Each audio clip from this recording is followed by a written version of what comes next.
walk that I'm blessed. See the love of God in my flex, I'm so blessed. 20K just on my chain, say less. I text every day to get dressed, so blessed. Been through the storm and the rain, still blessed. Had a couple heartaches and pain, still blessed. Handle the pressure from fame, still blessed. Just God called my name, so blessed. Yes, sir, I'm blessed, don't play boy, cause I got it mad. Tailor made just for this fit, I'm gon' cut the slack. I'm the man, good hearted shorty with me acting bad. Shout out to mans that done tightened up since they became a dad. Shout out to me. Welcome back to another episode of the Cobain Report. I am Rock Cobain. This is T-Mail. This is Caesar. And you know the vibes. Yeah, it's been a minute, but we back in action. Yes. Today we have a very special guest. I'm gonna get right into the intro today. But wait. Wait. Today we have one of our I can call him almost our baby brother. Yeah, this is our brother. I can call him our baby brother. So because when it was really tight outside, man. Yeah. My dog was with us. Yeah, he was. He was outside with us, you know? So now he a grown up. No, he is. So we have I'll say, an artist, a father, a writer, a producer, an engineer, a great little brother, family, who has dropped many CDs, many albums, across the country, I'll say. You know, he's lived in a lot of different places. You know, he's not just a local entertainer. He is definitely a national star. So I want to welcome to the Cobain Report my brother, Frank Fisher. Frank. What up, though? My brothers. What's up, bro? Welcome to the Cobain Report. I finally made it, man. I've been trying to. You finally made it with your eldest. I seen it looking at. Oh my God. Had that nigga nigga over there looking like Worcester 5'9". No, man, it feels so good to be able to ask my brother to come on this show. Frank means a lot to me. You know, our relationship goes back a long time. I think at this point we're probably 13, 14 years in the friendship. Maybe a little bit more. You know, I met Frank back in, I think it was 2011, 2010, somewhere around that time. And he was working at a label called Yo World, and they linked us up. And me and C's went over and produced a lot of records on Frank and did a lot to help, you know, his career in the beginning. But he has grown so much since that point that I wanted to bring him on the show so we could talk about all of the stuff that he's been up to. Frank, tell me about your new music, man. What's up? Talk to me. Yo, what's up? So I just dropped my EP, Detroit King of R&B. Yeah. And it was, you know, controversial album. It was very controversial. I get Talk to me about that title on that album, man. To be honest with you, I was just trying to, you know, get some stirred up and trying to, you know, create some attention. Yeah. You know, I hadn't dropped in a minute. So I wanted to, you know, be able to drop something and get people talking and, you know, get something controversial. So I knew it was going to stir the pot and, you know, I feel like I could. So I pretty much did. It wasn't no shots at nobody, though, because I work with a lot of different artists, you know, R&B, rap. So it really wasn't no shots at nobody, to be honest with you. It was just really like, you know, stir the pot up a little bit, you know what I'm saying? I think we need that around here anyway. Yeah. You feel me? Yeah, so what you think about the current scene of Detroit's music scene right now, bro? I am like, you know, I'm excited about a lot of stuff, even though it's been, you know, a lot of stuff been happening for our city as far as like the artists. You know, I've been a part of a lot of artists, the rappers, especially the rappers around Detroit. Yeah. And just, you know, I just been excited to see like, you know, what's to come for us more because, you know, first we got the, you know, the first wave of artists coming out. Yeah. But, you know, now it's quite, you know, creating doors for like a lot of other artists that's dope, you know, real dope to, you know, come out and drop, you know what I'm saying, and do their thing. So, I'm excited. I think it's dope. Everybody doing their thing right now. So with that title of Detroit King of R&B, who would you? So give me your top 5 R&B artists, or I'm gonna make it a little bit easier. Give me top 3. Who are your top 3 Detroit R&B artists? Detroit R&B artists? Yep. They don't have to be in no specific order, but since you claiming that you're the king of Detroit's R&B, who would be your top 3? If it wasn't include myself, man, I think I need more than that because it's like I know about like a good 10 artists, but can we narrow it down like 4 or 5? Let's do 5. Give me top 5. Five. Greg, I wouldn't consider you an R&B artist, but you know you be tapping in. You know what I'm saying? Because he not an R&B artist. He's an artist, but he, you know, he's. We said R&B artist though. But okay, if I was gonna say, I'll say for number 1. Damn, it's not really. I'll give it to without me. I say it's Mike J. Mike J. I say then it's Louis Gold. Louis Gold. Who should I say? I'm gonna give it to Brian Hamilton. B Ham. Yeah. B Hamilton.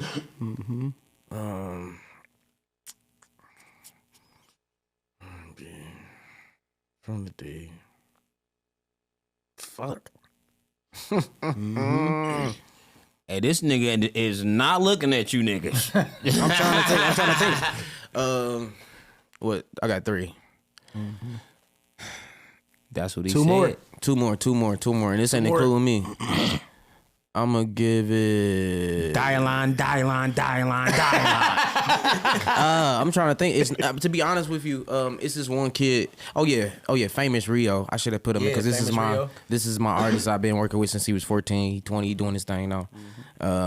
Famous Rio, and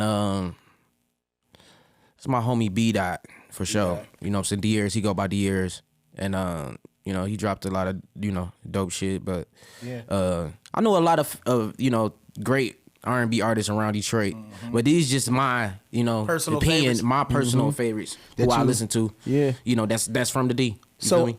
Out of all these artists, I would say who's your favorite artist that you've worked with production wise?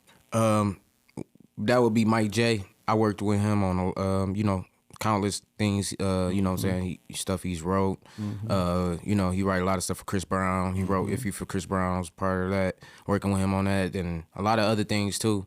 And these people I just work with all the time. These like my friends. And, people I talk to, on a daily. So, Take us down that ride of how Frank Fisher started in music, man. Man.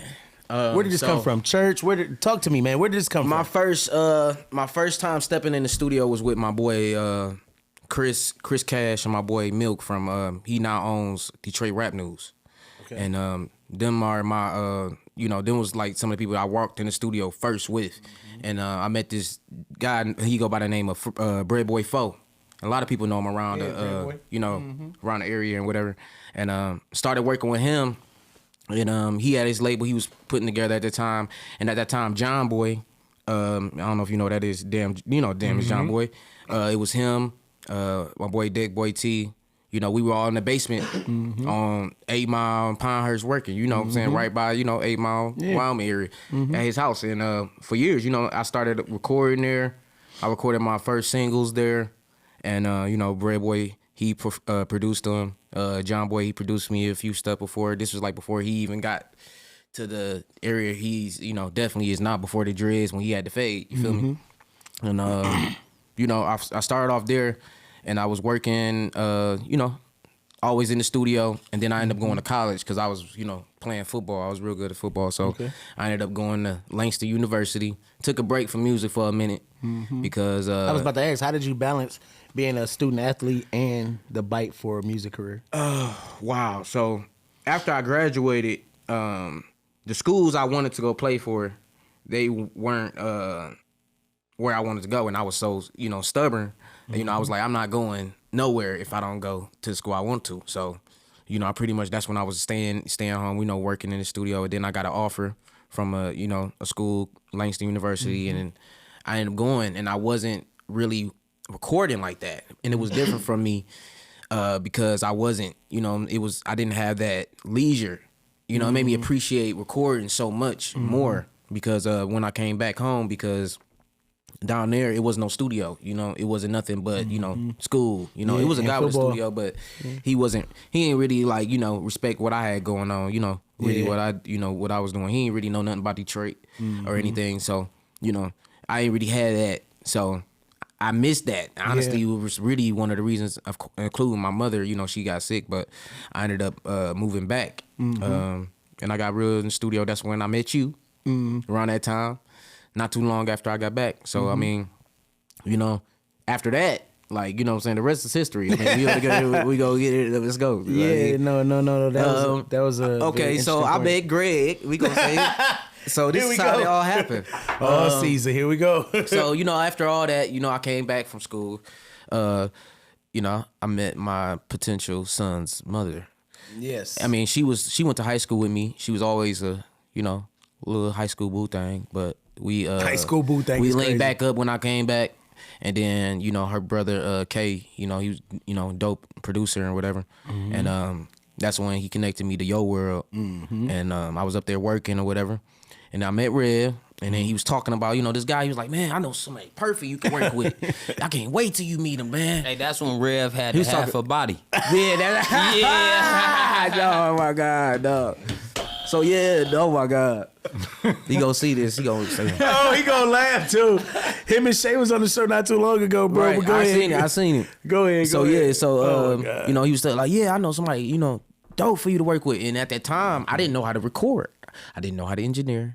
I didn't know how to produce. I mean, I always been a musician since I was 4 years old, playing the drums and all that shit. But I wasn't, recording, mixing, none of that. I didn't know none of that. So I needed somebody to work with. Yeah. And that's when I met Greg. Yeah. And after that, we was just, it was, the rest was just up. Like, we was working every day. He was pushing me to another level that I didn't even know I can go to. I ain't even gonna cap. Like, Man, like, that nigga was literally pushing you. No, literally. Physically. Dog. Hey, This these nigga- niggas was the most physical fucking artist I'm talking about development I've artists. ever seen We in was life. arguing.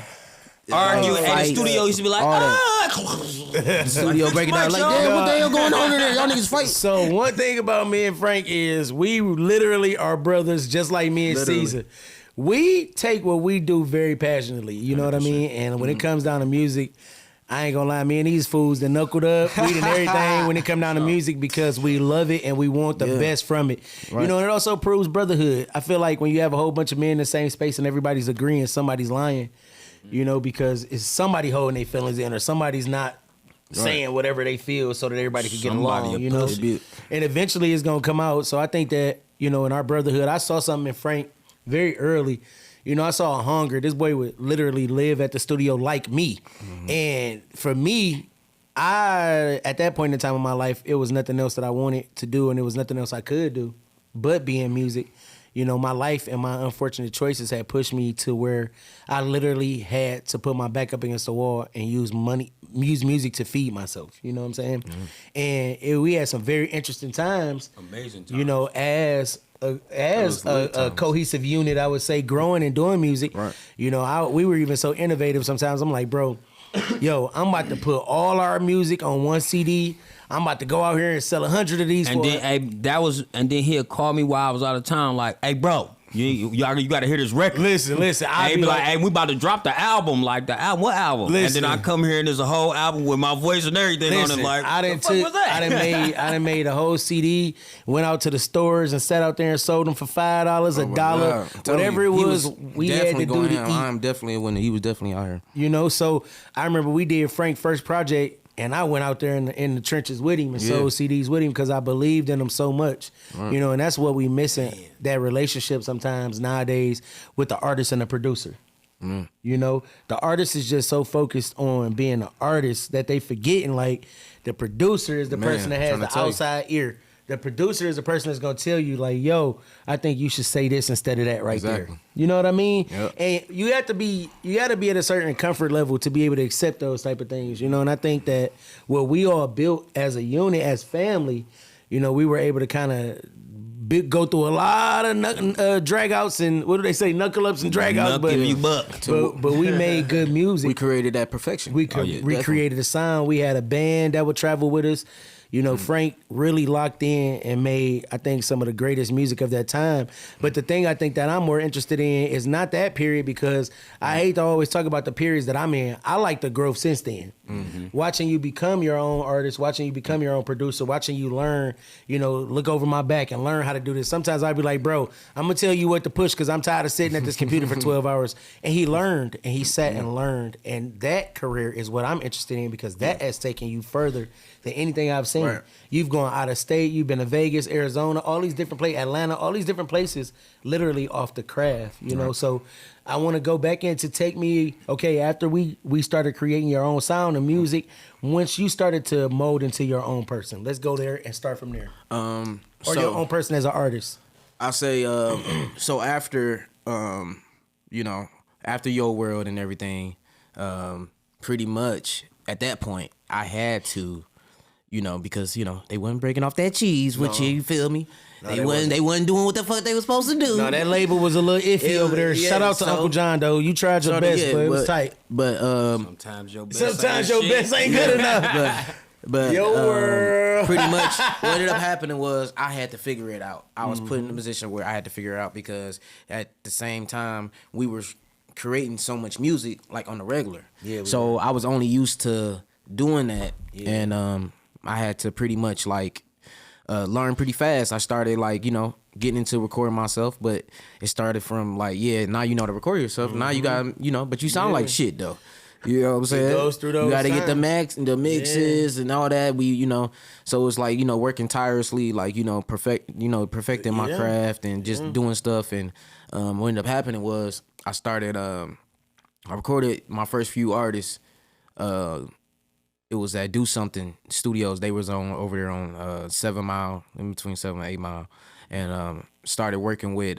It was me, Von Classics, Jones, and D-Nail. And we was working with, and then after that we started working with this artist named Rocane, and we pretty much created something called Frontline Productions. After that, okay, and as far as between me and the guys like Jones and Von Classics and everybody else, we produced for some of everybody in the city. Y'all did. From Babyface Ray, I remember Bezos, Peasy. I was on the song with Peasy, Payroll, and Tay B. It was actually one of the biggest songs in Detroit because it was like their first song on the song together. It was very controversial.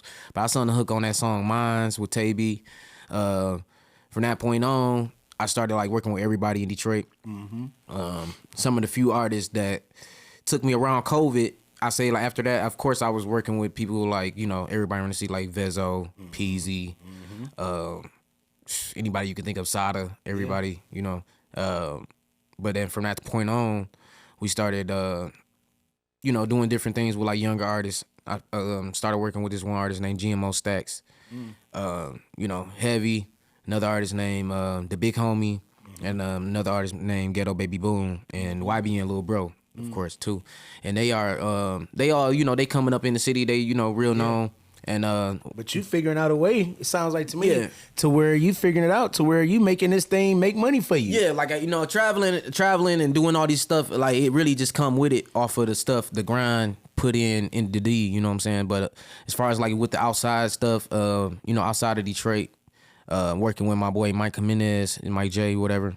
Shout out to my dog. He, you know what I'm saying? I've been put onto a lot of stuff, and my boy B-Dot, they put me on a lot of different projects, especially like Famous Rio. Yeah. Like I work with him, I've been working with him since he was 14. Yeah. And I worked with him exactly like, me and you worked. Like it was just like, creating that, that bond in the studio. Yeah. We just, we working. So, it created, the stuff stemmed from with the relationships, the Chris Brown placements and different things like that. The sky's the limit when you get in rooms like that. So, everything just started happening to me just because, the friendships I created, and, just networking and working with, creating the bonds with the right people, you know what I'm saying? Yeah. T-Mail, go ahead, get into it. I know you got some good, go on, go ahead. Oh, yeah, most definitely. So, Frank, man, you mentioned something earlier about shaking up the city, with your controversial title, right? So, I wanted to know, man, what you think about, I don't know if you've seen what happened recently with Rick Ross. He tried to shake some stuff up and went over to Canada. Oh, yeah, I seen that video. I seen that. That shit was crazy. Yeah. So, as an artist, doing something controversial, how would you handle, something like that unfolding, at one of your shows? So you like if I was at you saying like if I was at a show like us. And they was like I seen that album title and I ain't like that. Right. Nigga, fuck you. We about to scrap. Right. Well shit, it just is what it is then. Like for real. One thing, I'm cool as fuck, but I'ma stand on them. Yeah. I'ma definitely stand on it, but you know what I'm saying? Like that shit, that shit would be funny as hell to me though. That shit I probably die laughing afterwards. What you think about the current beef right now?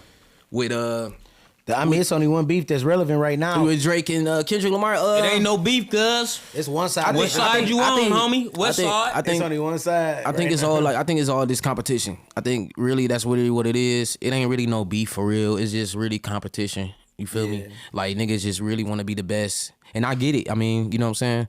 But honestly, I love Kendrick. I love what he doing right now. But I think he got to do a lot more to knock off Drake. I think album sales. If we're going off album sales, right? Like they said, Drake combined had more album sales than everybody who was on that stage, right? That's cool, but you can come with all those album sales, but if I say the right 6 words and you ain't able to do shit, I end you. Yo bad, nigga. I'm the winner. If I had one album, if it's my first album. What happened with Kendrick dethroned the king? What happened to 50 Cent? 50 Cent came out and shut Ja Rule down, And bro. I think That was his Kendrick first just did album. the same shit to Drizzy, This bro. is what goes on, and Ja Rule had hits. It would Because have every to. time Drake posts something, bro, they be like, "Oh, he's responding in his own little weak way." Like Yeah. nobody's really giving him that. Bro, they that made him credit. move We to would Texas, have to cuz. see the He album moved to sales Texas, afterwards. cuz. Who, Drake? Yes, cuz. He don't even live at home no more. They out here talking about the sex. Nigga, shut up. That nigga live in Texas, cuz. So listen, Well, I see you got the West Side on anyway. You Yeah. got the Snoop So, Dogg. yeah, You this got is- motherfucking this is- Nip on, this Neighborhood represent- 60. You feel me? And I take a liking in Nip, cause my girlfriend. You know, she loves Nipsey Hussle. Or is That's it one because thing- you that's one came up thing. under me, nigga? But you know, of course, you know what I'm Okay, saying, my nigga, bro. I'm just but saying, you know, cuz. I know a lot of Crips. Okay, I know a lot of Bloods. I know a Jesus, lot of different people. That's why I can't even really claim shit. No, same with my because cousin. I got too much love for everybody. Cousin the same You way. ain't got Look, to claim. This but- nigga right here gonna tell me one day talking about, "Hey, cuz, just so you know." Yeah. When we was younger, I thought I was a blood. I said Right. it's okay. We still in the same You know what I'm family saying? With gang. Dez and everybody, especially like, man, working with That him. was- I met so many that was damn so many Crips, years worked ago. with so many. And another person from Cali, his name was G.I. Joe. He passed. I used the person I was R.I.P., working with in Vegas a lot. Yeah, for sure. He was one of Nipsey Hussle people. He's on that song, It's Only a Case. But I was working with him a lot out there. And that was one after he passed. I ain't gonna lie, I came back. I was just like, man, because honestly, out there working with those artists, you know, they cool. You know what I'm saying? I don't know if any Las Vegas artists will ever see your shit. Right. They probably will, because you are going crazy. So, you know, shout out to anybody from Vegas who doing their thing. You know, everybody, they probably Neighborhood. because My love. Vegas is kind of small. It's small in a way. Everybody know each And other. dry as hell. My Yeah, lips used like, to be it's a- cracked in that bitch all the time. Right. It's like a beautiful city, but it's small. The music industry is real small. And just connecting and working with them artists, it was different for me. Like what I'm used to, you know, getting in there, working with the artists, you know, us creating, you know, stuff like, you know, getting you on this platform, this doing this, you know, me working like we work, Greg. Like that's how I work with a lot of my artists. Yeah, lock in. You know, I couldn't really Gotta do lock that. in, 'cause you Couldn't can't get really a do that sound there. without locking in, bro. Right. You know what I'm saying? And it was hard to build that bond with the artists down there. I say that. And me and G.I. Joe started working a lot. And after he passed, I was just like, okay, I'm about to just, you know, go back to the crib, you know, work with everybody. Talk to me about do fatherhood, man. Fatherhood and music, you know, man. I've been a father. You've been a son. I've been a son since my whole life. I've been a least he son. know. My son. My dad. Shout out to I had a OG. father. Fuck. Yeah. Shout out to the OGs. So yeah, I had my son at the same time, around the same time me and Greg, like, you know, and we had our sons around the same time. Yeah, we did. He was active in these My streets. son is 11. Rockstar. But becoming a father is definitely at first my first kid was scary as fuck. Like when I first had, you know, before, but over time, you know, it definitely became easier. I got a, you know, great relationship with my children, and I got a daughter now. She's 3.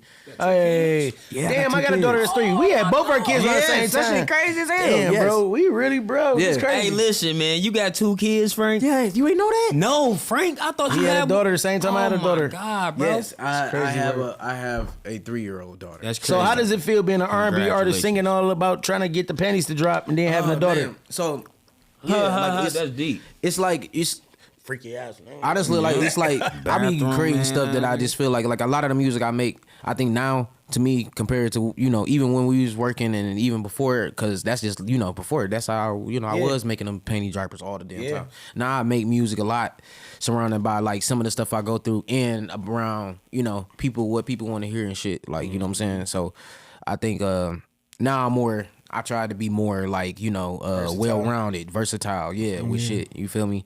You know, talk about, you know, topics, you know, that I usually wouldn't talk about. Shit, I'm getting more into that, you know what I'm saying, trying to, you know. Well, since you on the Cobain Report, talking about remember topics that you don't nigga want was to talk gonna be a- about. I I remember want to that hear nigga your gonna be a craziest church- R&B story.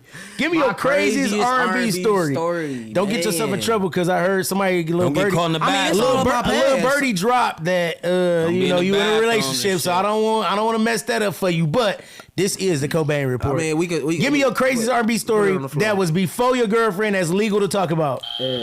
Legal to talk about. Look, he took a whole sip. He had to take a sip of that I had first. to take a whole sip. All right, come on, give me your Craziest craziest R&B tale. story. Of getting tail. I mean, tails. Of tail. Okay. Okay, I think the craziest R&B moment. Damn. Oh, I can't even talk about that. You can. a cigarette. You can talk about it. That boy It's the need a report. cigarette right now. He's steaming R&B over there, boy. moment. The craziest. No, all right, so, fuck it. 'Cause Yeah. This really ain't my. I was just there in the park. All right, that's cool too. I guess. That's what they all say. Yeah. So yeah. So No Diddy. one time, I think Rev City. He was traveling out of town. Okay. He was traveling out of town. He was going to Chicago, and I knew it was, I had a friend. It was a female, and I wasn't old enough to go. I was 19. I couldn't. I think you know. gotta You be remember the 21 to story. get into the I club. wasn't 21. I wasn't 21 at all. So at that time, I just met this girl. I knew her for probably a day or two. So, we was talking, we was texting and whatever, but she just knew I did music and all that, you know what I'm saying? She know I did that. And I did that. I was telling her I was mad as hell that I couldn't go on the trip. I wanted to go. I was like, fuck that. I had money to go. You feel me? I knew I wasn't old enough, but I wanted to go. So I'm like, so she was like, she was older than me. Of course, I was 19. She was probably like 26, 27. All right.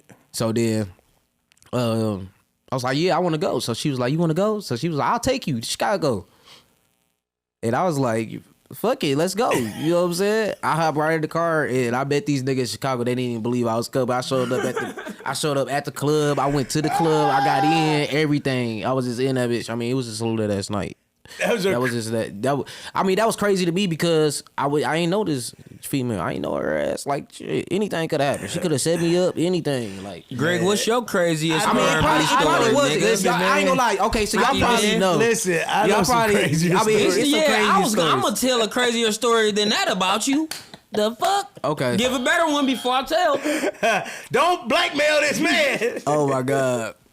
Oh no. Well, I mean, it's a lot so of listen. the studio Listen. escapades. Okay, Listen. we don't, So- but them not my stories. So my craziest Frank Fisher story is I remember one of the first nights that I spent the night at the studio, right? so that way we would be working or whatever. Crazy. So I'm like, where Frank at? Anybody know where Frank at? Anybody know where Frank at? Everybody like, man, I think that nigga left. So everybody just start chilling out, laying down, time to chill. All of a sudden, you just start hearing.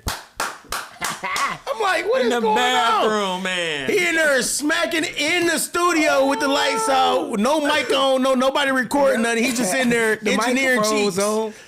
Bro, just in there The smacking mic was cheeks. on. That's how we I'm knew he like, was in there. I'm like, listen, bro. Oh my god. I am not ready for this lifestyle, bro. During that time, I ain't gonna lie, we was on the road. Hey, back then. okay, so yes, we was live. No, we. All right, okay, all right, we was live. It was, I was younger. I mean, shit. We You was younger. wild. I was Right, live. It's cool, bro. You was drunk. You was an I was drunk. R&B I was drunk. nigga. I ain't gonna lie. And You wasn't even I that had drunk. recently became a You single just an father. R&B nigga. I recently became a single father, so it was just like it's up, Oh yeah. That's when you remember before that, I was being cool because my baby mama was watching me. Yeah, he was trying. She was on you. I was trying, but she didn't really have to. I was being 100. I was just like, shit, fuck that. I ain't about to be.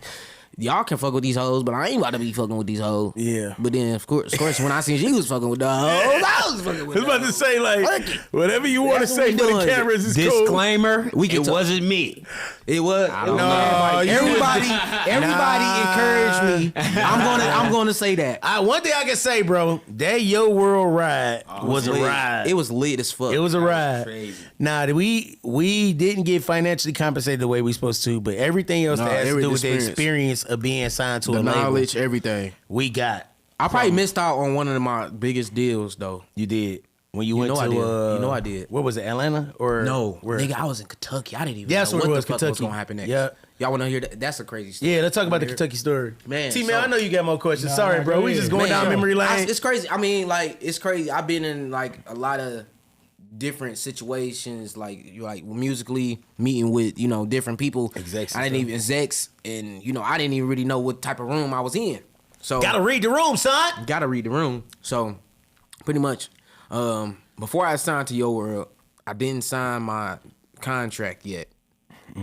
Before that, I wanted to sign a contract because I never signed a deal before. I'm young as hell. You feel me? I was like, I'm ready to sign that deal. This is a lesson to anybody that's artist that's out here. You looking to sign a deal. You looking to just get a part of the situation. You hungry. You just want a situation so bad. This is the lesson I want to teach you not to do. Wait. You know what I'm saying? If it ain't no cheese on the floor, fuck that shit. Yeah. That's what it come to at the end of the day. So I went out pretty much. I was at the studio one day, and Rev's manager at the time, P, came up to me and was like, "You know what, Frank? Like, I told her, like, I said, you know what? At that time, I was kind of like taking the back seat. I was like the next artist, even though it was two artists, but I was the next artist. You know what I'm saying? And I was complaining. I was like, shit, I feel like shit. You could push both of us. You know what I'm saying? Like shit. Like I'm a different type of artist. Like we can, he can definitely push my music now and all that. But I ain't even signed my deal yet. I'm dropping all this music. I'm making all this content. At that time, content wasn't even popping. No, you was already on it. You was on content early, bro. So I was, No dropping cap. content. Young ass. And I was just wasn't understanding. Like, damn, how am I not the artist? Coming up. So she was like, you know what? You right. I got. I know some people. I know somebody. And whatever. And at that time, I was like, you know what? Like, girl, you ain't even put your own artist on. What Yeah. you gonna put me on? But I'm like, you know what? Fuck it. I'm She gonna go saw with the flow. something in you, That's though. what I was saying mentally. I wasn't saying it, out in the open. But I was just thinking, like, So she was like, yeah, I know somebody, don't even worry about it. We going tomorrow. So I'm like, damn, we going tomorrow? I'm like, fuck. She said, we going out to Kentucky. I'm like, That's crazy. Kentucky? I'm like, what the fuck? We going to Kentucky? I was like, okay, Pack your fuck it. raps. That's So what I'm gonna say. Pack Wood, your raps. you remember, y'all know Wood. He went with Oh me. yeah, my nigga. Shout out to Wood. My boy, Nobody. And he went out there with me and whatever. We get out there, and it's like, it's a nice, nice straight house. It ain't no mansion. It ain't no crazy. It's like a regular crib, something like a crib you see in Redford or some shit like that. And they got he got like a small car, and it's wrapped with some kind of Rello, company. Like he got his some own shit. Like leaf. he, but I mean, I wasn't even thinking that deep. I'm just like, saying, oh, this man. You wasn't reading the room. This man work for Rello company. I mean, this is Own a Rello company, nigga. So but I mean, we not thinking like that. Cause what I'm saying, shit. Yeah. I'm from the D. I mean, Yeah. I'm just like, I'm 20 years old. Yeah. Like, what I'm saying? I'm just like shit. So we get out there, get out to his crib. We hop out the car. Shake his hand like, I'm Frank Fisher. He told me he's Dorian Washington. So that name, rings bell. So let me stop right there. Dorian Washington is this dude that was behind a lot of the stuff with B&B around in Detroit. A lot of their success, bringing in like Benny Siegel, all of them artists. He was behind all that shit. But he's also been behind like artists like Ray J, Bow Wow, Pretty Ricky. Yeah. all National that. artist. So we get there, we chilling or whatever, and we go downstairs in the basement. It's nothing but plaques all over the wall, all over the wall. Gold plaques, platinum plaques, anything you could think of shit that you be like, what the fuck? How the you fuck worked you get on that? this? What the fuck? Like, what the fuck? Who the fuck are you? Like shit like that. Like, so I'm just like, I can't name every record that was on the fucking wall. It was just like, anything you can think of. Like any big song, especially like from like, I say late 90s to mid 2000s. He got plaques on him. Hell yeah. He got plaques on them motherfuckers from Bow Wow, everybody. So we go to the club and whatever, and then the night, You know, of course, it's lit. Of course, he got his own modeling company. He got like 15 chicks. Y'all seen the pictures? Yeah. We took pictures with, it was like 15 chicks, and it was only me and my boy. Hooter girls. It was like 15, 20 chicks. Like, you know what I'm saying? We got like about 15 bottles. Like, we all drinking and shit. Like, you know what I'm saying? Like, Real it was just rockstar like, lifestyle shit. but this is just like, he was just like, yeah, you came in time. It was just like, honestly, it felt like, I felt like I was on an orientation for a job. It was like that. So he asked me at the end of the night, like, did you sign to anybody? Right? I gotta rewind. So the night before I left, probably like 4 o'clock in the morning, Unc came with a contract. I remember that craziness. We was at the studio that night. I remember. Came And through I with the felt ILO. like he knew where I was going, but I didn't know where I was going. He knew she was taking you to go see Dorian Washington. Yep. And when I he found out I signed that motherfucking dotted line, he didn't want to fuck with it. Because he knew it was going to cost too much to get that label, get that deal But out of there. I did have much success after that. Like, oh damn, I didn't even say about 1017. Goddamn. Oh, yeah. Talk about it. So I say about 2017. I was working at Mix Factory. Y'all know about this. I can smoke a Yeah. here. Yeah. Duncan. Ivy Duncan. Ivy Duncan. I was working at Ivy Duncan studio. Ivy. Ivy. And I was working with a lot of I artists tag you. there, and that was around the time when we was doing a lot of stuff for like Rocaine and stuff like that. I got called. I was living on the east side at that time, and I got called one day for this artist named Antoine Tate. He was the artist that he went to jail. He was beating on his chest and whatever. Y'all know about that artist? You know, I see dead people, the dude like that. So he got called. They called me an engineer for him, and at that time, like, you know, it was actually like my boy B-Dot. He was telling me about basically, like, he had, you know, basically a management situation, and I was just like, oh yeah, blase. They gotta pay me when I get there because I ain't got no gas in my gas tank. This is before anything and everything. So I'm like, I ain't got no gas in my gas tank. If I drive from East Side to Southfield, I definitely have to get compensated. You had guys at that time, you know, I just want my bread to get to the, you know, get gas in my car. You feel me? You know, they wanted like 4 hours of studio time. I was like, you know, of course, at that time I had an agreement with IV. That, you know, the artist would pay me and they'll get their cut. So pretty much I said, you know, you guys have to pay me, you know, pretty much you guys have to pay double for me. You know, you got to pay me for the hour, you know, which is $60 an hour, and you got to pay them probably $80 an hour For their studio. So it's just like, you know, at that time I was like, I need my cheese. You feel me? So don't have me come out there if y'all ain't got it. You feel me? So I get out there. Amen. Of course, it was through somebody else. And this I ain't gonna say no names.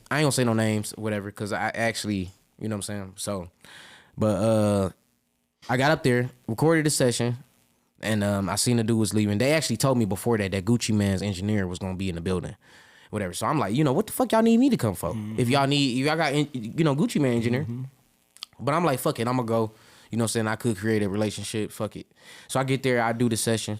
The manager that had me come there through my homeboy that, you know, called me to do the session. He pretty much tried to slide, long story short, well, he did slide while the session was going on. And The I nigga stopped was the gonna pay session. you? Yeah, he didn't pay me. So I was like, I was mad as fuck. So I was like, oh, fuck that. I'm stopping the session. I'm like, you know, I can't continue. Like, I can't, fuck that. Like, if, you know, because I asked everybody, like, you know, do y'all have my pay? You know, y'all got the money? Because, you know, before that, he looked like he was leaving. And then the dude acted like he acted like he wasn't gonna leave. So I was like, okay, cool. And I waited, and then he left. And then I'm like, fuck, this nigga dipped. You know, only thing I could think about is shit. I drive a Cadillac truck. Like, Yeah, shit, I gotta get back to the crib. I gotta get back to the east side. Like, what the fuck is Cadillac going truck on? with no gas I'm in is wild. Southfield. Now I'm on Easter, bro. Like, what the fuck? Like, what the fuck is going on? I'm not making it home. For sure. Like, I came here on E. I'm not making it home. So, after that or whatever, they was like, you know, IV, show me love. You know what I'm saying? He gave me enough gas money. He broke niggas days. He gave me enough gas money. I made it home or whatever. But before I left, Sean Payne, which was Gucci Man engineer, he's from Ypsilanti, Michigan.